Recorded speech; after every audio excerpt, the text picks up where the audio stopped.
Dari situ saya lihat bahwa tujuan Al-Azhar itu bukan mengejar ijazah, tetapi memang dari suatu keyakinan diri bahwasanya Islam itu adalah sebuah peradaban yang mampu memberikan kontribusi yang nyata pada kehidupan sosial, bernegara, bermasyarakat, dan seterusnya.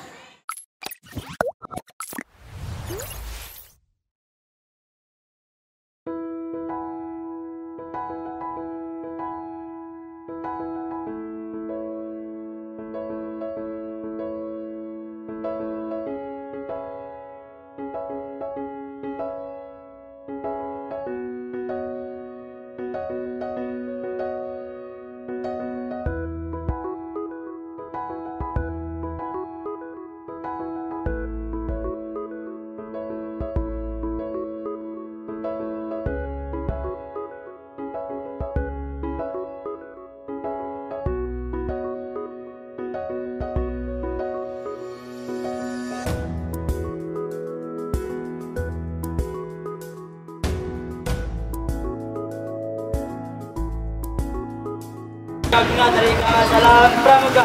Salam Pramuka.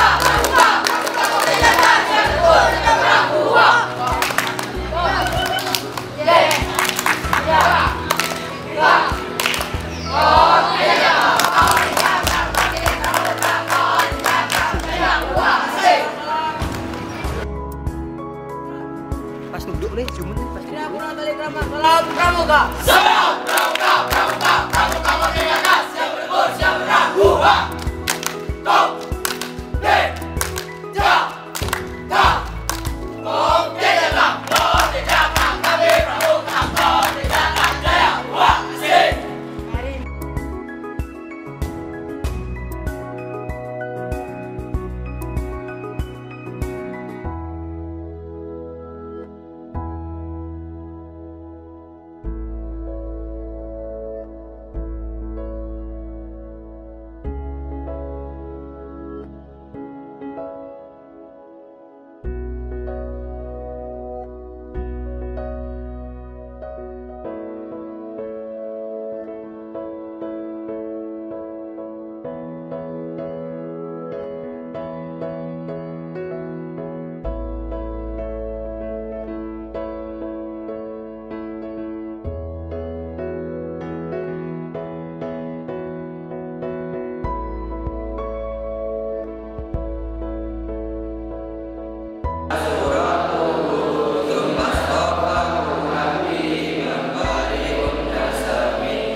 Kita lihat bahwasanya pendirian sekolah formal itu mengakibatkan kitab kuningnya tidak dapat, formalnya nggak bisa bersaing dengan negeri ataupun yang sekolah-sekolah non muslim, ya kan?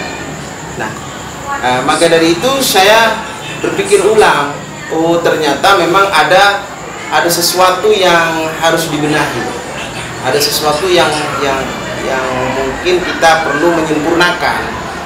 Mengapa? Karena tujuan utama, kalau sudah tujuan utama sekolah formal itu hanya ijazah, maka sekolah formalnya, sisi formal, kita bicara sisi formal dulu ya, itu tidak akan mampu bersaing.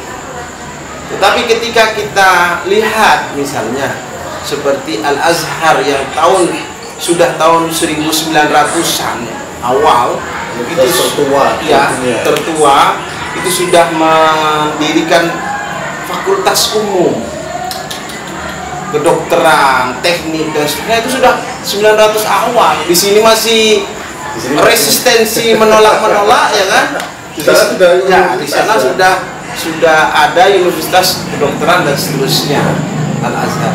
Nah, dari situ saya lihat bahwa tujuan Al-Azhar itu bukan mengejar ijazah, tetapi memang dari suatu keyakinan diri bahwasanya Islam itu adalah sebuah peradaban yang mampu memberikan kontribusi yang nyata pada kehidupan sosial, bernegara, bermasyarakat, dan seterusnya. Sehingga Al-Azhar menjadi pioner baik dalam ilmu agama, bahkan di dalam satu integritas ilmu sains dan ilmu agama. Nah, dari situ saya berpikir juga, oh ternyata di sini ini ada yang kurang di dalam formalnya. Formalnya itu hanya semacam ujian ABC, tebak-tebakan. Maksudnya kan kalau udah ABC itu kan udah pak-tung, pak-tung sing tebak beruntung. Tidak ada fondasi pemikirannya, tidak ada fondasi paradigmatiknya dan seterusnya. Sehingga khusus masalah sains ini, saya kemudian mendirikan namanya M-Science, Madrasah Sains di X-School. Itu menggodok anak-anak untuk bisa berpikir, untuk bisa meneliti, untuk bisa berkarya. Artinya di sana diajarkan metodologi, logikanya, dan bagaimana mengembangkan sains ini dapat berkontribusi nyata kepada masyarakat. Sehingga saya arahkan, saya bimbing anak-anak supaya bisa melakukan penelitian-penelitian. Nah, ini hasilnya sudah ada penelitian-penelitian, ya kan? Anak-anak itu menemukan misalnya bagaimana, ya kan, sekarang ada problem sosial, misalnya kelangkaan BBM, kekurangan, ya kan, bahan bakar. Di sini diteliti di dalam lab yang ada dengan pembimbing yang memang profesional. Di situ bagaimana bisa misalnya asap dari pembakaran batang pohon tembakau itu kan dibuang-buang biasanya, Bu, ya. Itu dipanaskan sedemikian rupa, jadi asapnya itu menjadi bioetanol. Iya, bioetanol, dan menjadi alternatif bagi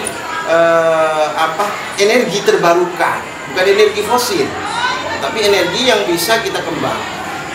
Banyak penemuan-penemuan yang mereka telah dapatkan, insya Allah sudah mencapai hampir 100 penemuan. Nah, ini yang saya dapatkan dari Al-Azhar, bahwasanya pendidikan bukan mengejar ijazah. Bahkan kita belajar ilmu agama pun kita itu di sana gratis, bukan mencari uang, bukan untuk mencari pekerjaan. Kalau mau belajar misalnya kajian tentang misalnya Al-Mustasfa karya Imam Ghazali, Ar-Risalah karya Imam Syafi'i, itu tidak perlu bayar, tidak perlu kursus bayar semacam itu. Mengkaji tafsir, mengkaji apapun, mereka gratisan di masjid-masjid. Di situ adalah tradisi kita dari dulu, dari kiai-kiai itu memang arahnya adalah mengabdi kepada ilmu untuk mempersembahkan hidupnya beliau-beliau itu untuk mengembangkan ilmu pengetahuan. Kalau sekarang kan undang orang untuk bicara saja kita harus biaya banyak, luar biasa. Nah, bagaimana bisa berkembang? Padahal ilmu yang diberikan pun kadang juga terbatas dan tidak bisa membuat orang itu bisa mandiri di dalam keilmuan tersebut. Konsumen belaka, bukan mencetak seorang yang misalnya mendidik orang yang mendengarkan atau murid-muridnya untuk bisa berkreasi. Hanya sekedar mendapatkan transfer ilmu, itu bayar sudah luar biasa. Maka dari itu kita harus ketemu ke core-nya, core of the core-nya, ya kan? Core-nya itu kalau sains tentu adalah bagaimana kita mengetahui metodologi, bagaimana kita bisa memanfaatkan sains di kemaslahatan masyarakat. Menarik teman-teman, ini adalah inspirasi Rombit ini dari Mesir. Dia terinspirasi dari pola pendidikan yang ada di sana. Dikembangkan menulis menjadi long life education. Pendidikan itu akan berkembang di segala aspek termasuk teknologi. Ini bukti bahwa santri mampu berkarya dan mampu bersaing di teknologi yang saat ini terkini. Nah, santri itu kalau kita lihat sepintas itu memang kolot, kemudian terbelakang ya. Tapi ternyata ketika masuk ke nulis, wah itu sudah bisa bikin mobil listrik tadi ya, mobil listrik dan Pak Jokowi pernah naik di situ ya. Itu mobil bertenaga matahari, itu anak-anak SMK tenaga surya.